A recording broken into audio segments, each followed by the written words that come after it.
Donc ça, c'est tout à fait au début. C'est le décor de l'occupation qui naît. Les gens prennent la peinture, des pinceaux et dessinent des panneaux, des pancartes.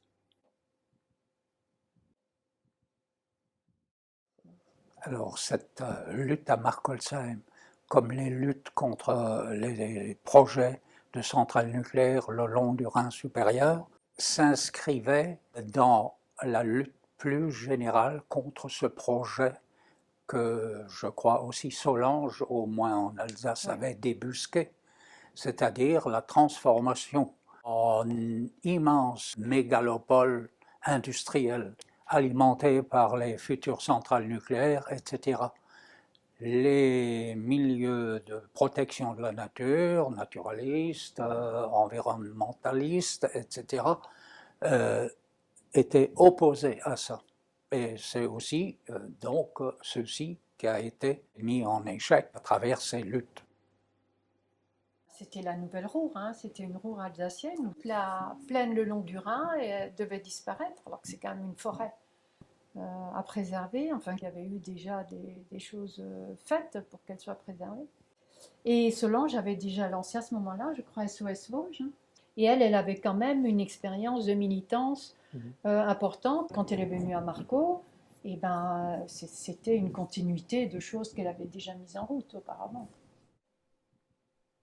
Solange était très friande hein, des images, surtout de tout ce qui était de la vie sur le terrain, parce que pour elle aussi, c'était quelque chose qui se créait au jour le jour.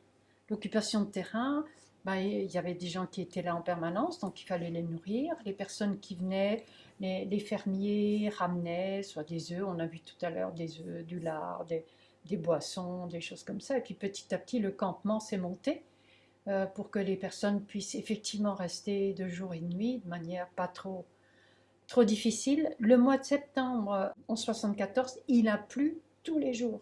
Tous les jours, tous les jours. On était dans une boue continuelle. C'était un peu difficile de gérer les choses pour que ça soit quand même viable. Solange repérait et très facilement distribuait le travail. Elle voyait bien ce qu'on était éventuellement en capacité de faire. J'ai vraiment appris un tas de choses en travaillant avec elle sur le terrain. Quoi.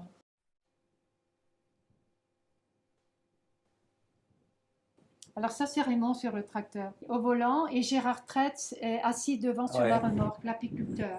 Très importante. C'est lui qui était le téléphone de l'occupation de terrain, qui faisait tout le lien, parce qu'on n'avait pas de portable, on n'avait pas de smartphone. Des talkie-walkie quand même. On avait les talkie-walkie, ouais. Alors l'idée de la rotonde, donc c'est Raymond qui l'a eu. Moi, je me rappelle juste qu'un matin, je suis arrivée sur le terrain parce que souvent j'allais dormir chez mes parents, plus confortable quand même que sur le terrain, quand il y avait assez de monde. Et je vois Raymond qui avait planté un piquet avec une ficelle. Il était en train de dessiner un cercle. Alors je lui ai demandé ce qu'il fait. Il m'a dit mais je vais construire un abri. Donc c'était le début de la rotonde. Ça c'est Markolsheim. Ah, mais peut-être pas, peut-être c'est déjà ville. Non, Non, non, quand non, il était tout non, jeune, non. là, c'était Oui, Markolsheim. oui, ça c'est Oui, c'est Markolsheim. Nestor. Nestor, Alors oui.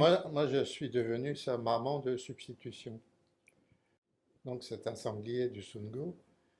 Sa mère a été tuée par les chasseurs et donc il y avait ce pauvre orphelin que Solange a adopté tout de suite. Et donc elle l'élevait dans son salon. Comme il commençait à grandir, il commençait à soulever les tapis. Et donc elle s'est dit, C'est tiens, Gérald.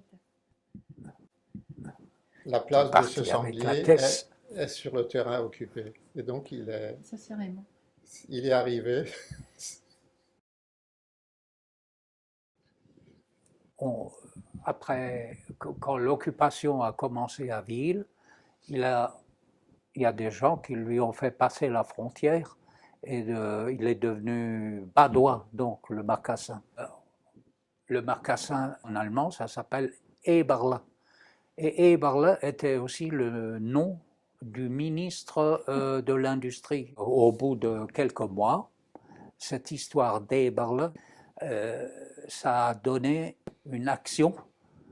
Il y a un commando qui avait l'ordre de se saisir de ce sanglier pour que ça disparaisse. Hein. Et effectivement, alors, je ne sais pas s'il a été tué sur place ou kidnappé. En tout cas, à Markolsheim, c'était devenu une attraction supplémentaire pour que les enfants viennent sur le terrain. Les enfants disaient, viens, on va sur le terrain, regarder le sanglier. Quand on voit ces images, on voit vraiment que c'était une lutte populaire. Hein, c'est très très important.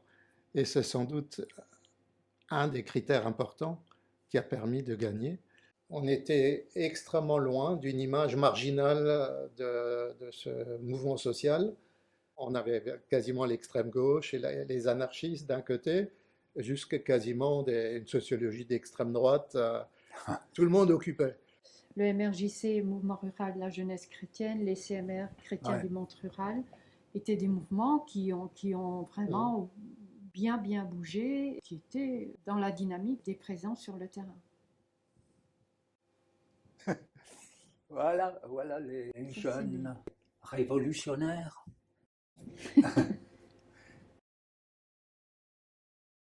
Pour beaucoup d'Alsaciens et de Badois, le cas de Markolsheim, l'occupation et cette lutte, c'était l'occasion pour les deux côtés du Rhin de se retrouver. C'était touchant, parce que bon, la guerre et l'histoire les avaient séparés. C'est sûr que c'est des luttes qui ont construit l'Europe, hein, c'est évident.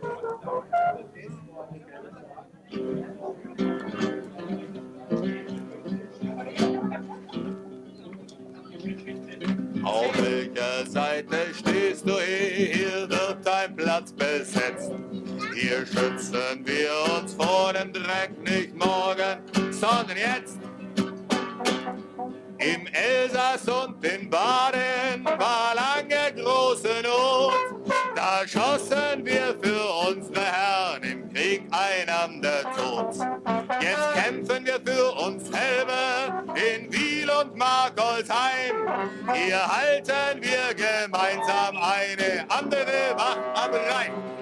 Auf welcher Seite